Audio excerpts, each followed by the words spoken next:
Black outfit but বুঝতে পারছো না কেমন আই মেকআপ করবে, তাহলে এই ভিডিওটা শেষ অবধি দেখো, একদম স্টেপ বাই স্টেপ শেখাবো। আই বেসের জন্য আমি এখন ইউজ করছি too faced born this way concealer.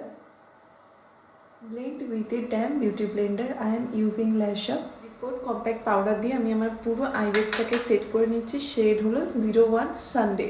আজকে আমি আমার আই মেকআপটা ক্রিয়েট করবো ক্যারেক্টার কসমেটিক্সের ডেজার্ট আই শ্যাডো প্যালেট দিয়ে। ফার্স্টেই আমি এই পাপাগো নামের শেডটা পিক করছি।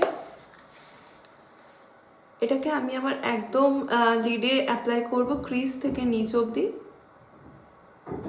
আফটার অ্যাপ্লিকেশন এটাকে আমি বাইরের দিকে একটুখানি ব্লেন্ড করে নেব। আউটার ভির দিকে আমি এই হেসপেরিয়া নামের শেডটা অ্যাপ্লাই করব। অ্যান্ড আফটার অ্যাপ্লিকেশন এটাকেও আমি বাইরের দিকে ব্লেন্ড করে নেব। ডার্ক চকলেট শেডের একটা লিপ লাইনার নিয়ে আমি আমার লাইনারের যে লাইন ওখানে অ্যাপ্লাই করব। পেন্সিল ব্রাশের সাহায্যে এটাকে ভালো করে ব্লেন্ড করে দেব। ব্রাউন আই শ্যাডো দিয়ে চোখের নিচটা ব্লেন্ড করে নেব। আউটার কর্নারে ব্ল্যাক শ্যাডো দিয়ে একটুখানি স্মাচ করে নেব। ইনার কর্নার হাইলাইটার, মাস্কারা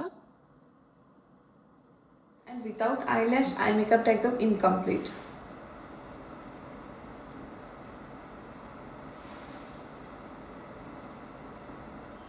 তোমাদের এই আই মেকআপটা কেমন লাগলো কমেন্ট করে জানিও। লিপ কম্বো দেখতে হলে কমেন্টে লিপ কম্বো লিখে দিও। টাটা।